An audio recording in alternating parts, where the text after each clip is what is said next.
सर्दियों में सेब खाने का मज़ा भी अलग ही है भाई।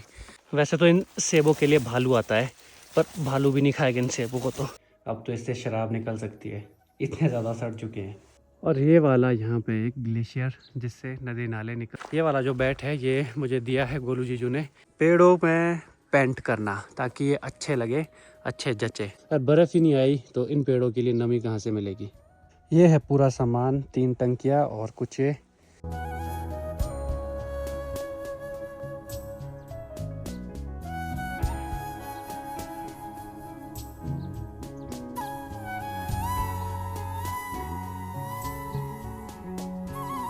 और ये वाला यहाँ पे एक ग्लेशियर जिससे नदी नाले निकलते हैं और हमारे लिए जो पानी मिलता है।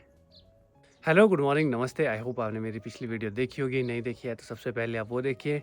आज का नया दिन और नए दिन की शुरुआत हो रही है बगीचे वाले गांव से, जो कि एक तरह से कह सकते हो आप अपना तीसरा गांव है। और अभी मैं यहाँ पे आ चुका हूँ। आज सुबह सुबह ही मैं यहाँ पे आ गया था, बुआ के पास था पहले, वहाँ पे ब्रेकफास्ट किया। मैं अकेले ही आया हूँ, बाकी कोई भी नहीं है साथ में।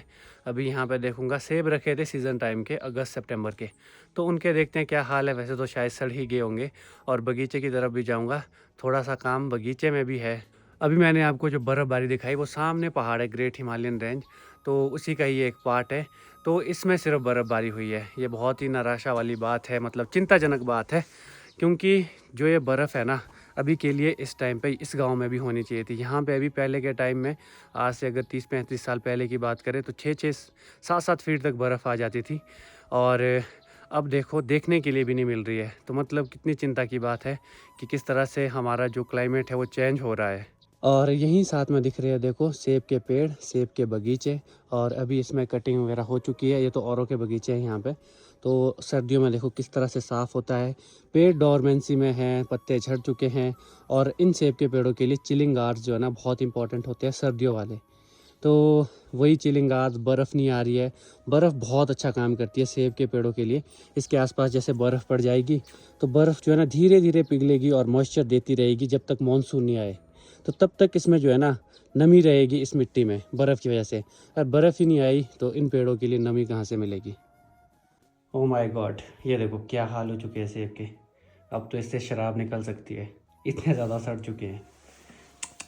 हम लोग आए ही नहीं जब से सेब तोड़े हैं, तो गलती तो हमारी भी है। बस थोड़े से बुआ ने रखे होंगे वहाँ पे छांट के, वो थोड़े ठीक है, मतलब सड़ ही चुके हैं ये भी। अभी फेंकने पड़ेंगे सारे, इन्हें अब मैं फेंकता हूँ।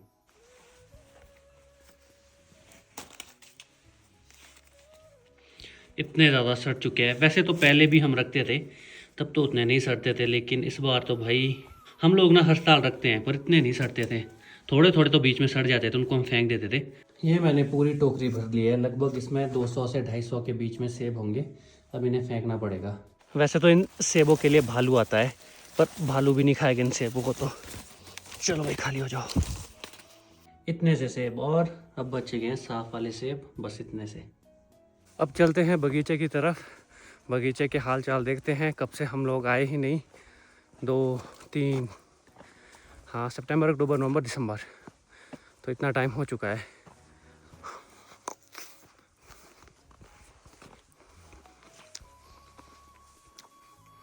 टेस्ट वाइज तो सेब बहुत ही अच्छा है। सर्दियों में सेब खाने का मज़ा भी अलग ही है भाई। ये जो वैरायटी है ये है गोल्डन एप्पल। अपनी बाउंड्री यहाँ से शुरू, ये है पहला सेब का पेड़, देखो कितना बड़ा है दरख्त। तो कटिंग होगी अभी इसमें, जैसे ये दिख रहे हैं ना अनवांटेड शूट्स, तो ये सब काटने पड़ेंगे। ये यहाँ पे बगीचे में अपना पुराना घर, और ये तो किचन हुआ करता था, और उसको हम अब स्टोर में यूज़ ला रहे हैं। ये कभी कमरा हुआ करता था, बाद में फिर गाय यहाँ पे होती थी। जब सेब का सीज़न होता है, सेब लगे होते हैं, पेड़ों में पत्ते होते हैं, तो ऊपर की ओर कुछ भी नहीं दिखता। अभी ऊपर तक पेड़ ही पेड़ दिख रहे हैं।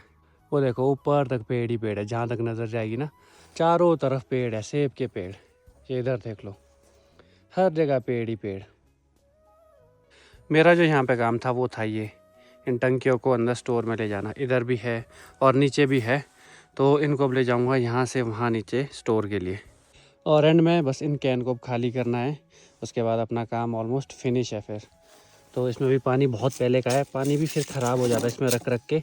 और इन कैन को भी अंदर कर लेता हूँ, क्योंकि बर्फ़ अगर पड़ गई तो मतलब उम्मीद तो है, वैसे तो बर्फ़ यहाँ पे पड़ती है और मार्च तक रहती है अगर पड़ जाए तो अगर बर्फ़ पड़ जाए तो इनके ऊपर बर्फ़ पड़ जाएगी और इनके ख़राब होने के चांसेस है, तो इनको बचा लेते हैं।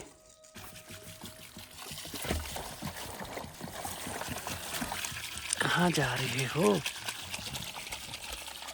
अब इन सबको मैं खाली करूँगा। ये है पूरा सामान, 3 टंकियाँ और कुछ छोटे छोटे से जो मुझे अंदर करने हैं।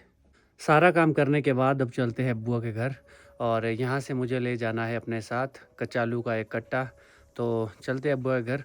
और आज मैं बस में ही आया हूँ, गाड़ी नहीं लाया हूँ, तो पैदल जाना पड़ेगा। वापसी जाऊँगा मैं घर की तरफ पैदल। तो ये एक कचालू का कट्टा है, ये वाला भैया ले जाएंगे। और ये यहाँ पे एक मशीन है जिससे गिरे हुए पेड़ उठाए जाते हैं। बरसातों में जब पेड़ गिरते हैं ना, तो इस मशीन से वो बड़े बड़े पेड़ उठाए जाते हैं। काफ़ी भारी कट्टा है, कम से कम 35 किलो तो होगा या फिर उससे थोड़ा ज़्यादा। अब तो चलो पहुंच ही गया हूँ। वैसे काफ़ी है, मतलब सड़क से वहाँ ऊपर घर तक। ये यहाँ पे बुआ के हस्बैंड, हमारे यहाँ तो मामा जी ही बोलते हैं उन्हें, शायद आपके वहाँ फूफड़ बोलते होंगे, मामा जी की फैक्ट्री कह लो एक तरह से। ये देखो छोटी छोटी सी पतले बन रही है डिस्पोजल्स। ये देखो कितना छोटा सा है, मेरे हाथ के मुकाबले देखो। इसमें ना सिड्डू जब बनते हैं तो घी वगैरह देते हैं छोटी छोटी में, बाकी बड़े पतले उधर है। अब मैं यहाँ से चल पड़ा हूँ घर की तरफ वापस। मौसम भी आज ऐसा ही है, बादल है, बारिश तो आ नहीं रही है। ऐसे में बस हवा चली होती है और ठंड होती है, धूप तो होती नहीं है। अब मैं निकल पड़ा हूँ यहाँ से, बुआ से मिलाऊंगा आपको नेक्स्ट टाइम। तो फिलहाल चलते हैं यहाँ से। ये बन रहा है इधर शेखर भाई का घर। मैंने बरसात के टाइम में वीडियो भी बनाई थी कि इस घर को खतरा है, तो PWD वालों ने यहाँ पे डंगा लगा दिया है। सड़क भी खुली हो गई है और अच्छे से लग गया है डंगा। देखो अच्छी बात ये है, अभी जाते जाते मैं देवता जी के मंदिर होके जाऊंगा, और वो वाला गांव भी यहीं पे पड़ता है जहाँ पे देवता जी का मंदिर है। लास्ट टाइम मैं यहाँ से बरसात में गया था और बड़ी मुश्किल से गया था। मतलब इस साल की बरसात की तो क्या ही बात करें, मतलब 2025 में जो बरसात आई। तो अभी यहाँ से अपना दूसरा गांव भी दिख रहा है जहाँ हम घूमने आए होते हैं। तो ये तो वो वाला गांव है जहाँ पे देवता जी का मंदिर है, और वो नीचे जाके वो वहाँ जो नीचे दिख रहा है ना, वहाँ हम आए होते हैं उस मोड़ पर घूमने। और जो हमारे गांव है ना, एक ही पहाड़ी पर है तीनों, जहाँ पे डोगरी है, फिर गांव है, फिर ऊपर वाला जो यहाँ पे बगीचा है। तो ये पहाड़ी के सबसे ऊपर है जहाँ पे बर्फ़ वगैरह पड़ती है और ठंड होती है। और फिर बीच वाला आता है एक ही पहाड़ी पे, मतलब ये वाला गांव तो पहाड़ी के सबसे ऊपर है। फिर थोड़ा नीचे की तरफ दूसरा गांव है, फिर बिल्कुल सतलुज वैली जो लास्ट में ख़त्म होती है ये वाली, तो वो वाला गांव सबसे लास्ट में है, सतलुज से थोड़ा ऊपर को। मैं एग्जाम्पल के लिए सामने वाली पहाड़ी पर दिखा सकता हूँ। मान लीजिए वहाँ ऊपर कहीं अपना हाइट वाला गांव है, फिर नीचे इस जगह पे कहीं अपना दूसरा गांव है, फिर नीचे जो वैली दिख रही है एंड में, वहाँ उस पर अपना डोगरी है। ये मैं पहुँच चुका हूँ अपने देवता जी के मंदिर। तो यहाँ पे मैं थोड़ी देर बैठूँगा। अभी देवता जी के मंदिर में भी थोड़ा बहुत काम भी हो रहा है, और ये वाला काम तो पहले हो ही चुका है। यही मंदिर में बहुत सारी मधुमक्खियाँ भी है। ये तो सेफ जगह है, अगर देखा जाए भालू भी नहीं आ पाएगा यहाँ पे। ये देखो कहाँ है ऊपर ही। अभी अब चलता हूँ मंदिर से घर की तरफ, और अभी मुझे उसी रास्ते में जाना है जहाँ पे वो भालू देखा गया है बहुत बार। अगर किस्मत अच्छी बोलो या ख़राब बोलो तो मिल सकता है। वैसे दिन को चांसेस नहीं है मिलने के, हाँ 5-6 बजे मिल सकता है। अभी मैं पहुँच चुका हूँ अपने गाँव से थोड़ा ऊपर ही, और यहाँ से अपना गाँव काफ़ी अच्छा दिख रहा है। आधा गाँव दिख रहा है, आधा नहीं दिख रहा है। और जहाँ पे वो भालू आता है ना, बार बार एक घर में ही 2 बार आ चुका है, वो वाला घर भी यहीं साथ में है। तो ये दिख रहा है देखो अपना गांव, जो सड़क के साथ घर है, वो अपना घर भी दिख रहा है वहाँ पे। और जो गांव है वो है इस साइड, वो दिख नहीं रहा है, भालू आता है उस घर में। तो यहाँ पे आ चुका है वो 2 बार, क्योंकि उनके पास मधुमक्खियाँ हैं, तो वहाँ पे आता है भालू। थोड़ी देर यहाँ पे मैं बैठा, अच्छी सी जगह है यहाँ पे बैठने के लिए, और काफ़ी शांति वाला एक पल भी मिल जाता है अपने लिए। अभी चलता हूँ गाँव की तरफ। तो इस जगह पे मैं यहाँ पे बैठा था, मौसम देखो कैसा है, बीच बीच में बादल भी है, तो काफ़ी अच्छी जगह है यहाँ पे। तो ये वो घर है जहाँ भालू आता है, 2 बार आ चुका है। यहाँ सड़क से, इधर सड़क है ना, तो यहाँ सड़क से जाता होगा छत पे। यहाँ पे होती है मधुमक्खियों के लिए जो बनाई होती है, हमारे यहाँ तो उसे खमेटी बोलते हैं। तो उसको शहद चाहिए होता है, तो शहद के लिए आ जाता है इधर, उनको तोड़ता है। तो एक बार तो यहाँ पे था, और उसके बच्चे यहीं नीचे खेल रहे थे ग्राउंड में, और एक बार देखा गया इधर इस वाले लेंटर पर, और हमारा गाँव यहीं साथ में नीचे को। यहाँ पर तो फुहारा लगा है, इस फुहारे से बचकर भागना पड़ेगा।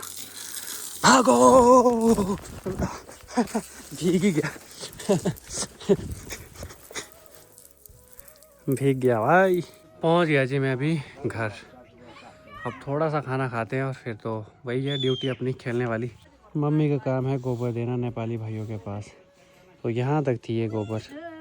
ये देखो इधर इधर इधर। मेरी याद आ रही थी। याद आई मेरी। अरे याद आई मेरी कि नहीं आई? याद कहाँ आनी गोबर के पास। गोबर के पास नहीं आई। गोबर से फ्री नहीं हो रहे। हो जाएंगे अभी तो बहुत है वैसे ये वाला देखो तेरे को बहुत है। अनार वाला पेड़ भी पूरा आधा आधा दब चुका था गोबर में यहाँ तक। ये भी फ्री हो गया। पंकु प्रीति के सेब के पेड़ों में कटिंग हो चुकी है तो अब हो रहा है अगला काम शुरू। एक काम ख़त्म दूसरा शुरू। ये देखो प्रीति किल्टे के ऊपर गई है। काम है पेड़ों में पेंट करना ताकि ये अच्छे लगे अच्छे जचे, है ना? क्यों लगा रहे हैं बोलो? होली खेल रहे हैं? नहीं ऐसा नहीं है। तो इधर देखो इधर कट लगा है ना इसमें तो घाव बन गया यहाँ पे। तो इसीलिए इसके ऊपर पेंट लगा रहे हैं ताकि ये सड़े ना यहाँ से सूखे ना। तो सेफ्टी देगा इस चीज़ को। ए अच्छे से करो भाई काम, ठीक है? नहीं तो करो ही मत। ये देखो इधर जैकेट में मत लगाओ। ये फेंकना है जैकेट। अच्छा लवी से लिए होंगे। हेलो सोनी मनमोनी खाओ खाओ। आज तो उतना ज़्यादा काम भी नहीं किया है। अभी सर्दियों में आगे आगे जब स्प्रे वगैरह करते हैं ना तब बहुत ज़्यादा काम हो जाता है दिन में। लेकिन जब खेलने की बात आती है तब भी मतलब थकान एकदम से गायब हो जाती है। अभी चल पड़ा हूँ खेलने और बैट लिया है साथ में। ये वाला जो बैट है ये मुझे दिया है गोलू जीजू ने। वैसे तो मैंने उनसे मांगा था एक सीज़न में खेलने के लिए, फिर मैं उन्हें वापस कर रहा था, उन्होंने वापस नहीं लिया। तो ये वाला जो बैट है इससे वो खेले हैं धर्मशाला का जो स्टेडियम है हिमाचल में, एक ही स्टेडियम है इंटरनेशनल लेवल के मैचेस भी जहाँ पे होते हैं, इससे भी खेले हैं वो वहाँ पे। तो ये बैट उन्होंने मुझे दिया है, काफ़ी अच्छा बैट है तो इसे लेके जा रहा हूँ। जो हमारा गांव वाला बैट था सब लड़कों ने पैसे इकट्ठे करके बैट लिया होता है तो वो तो टूट गया है, उसमें अब डंडी लगेगी नहीं, ऊपर से जो हैंडल है वो।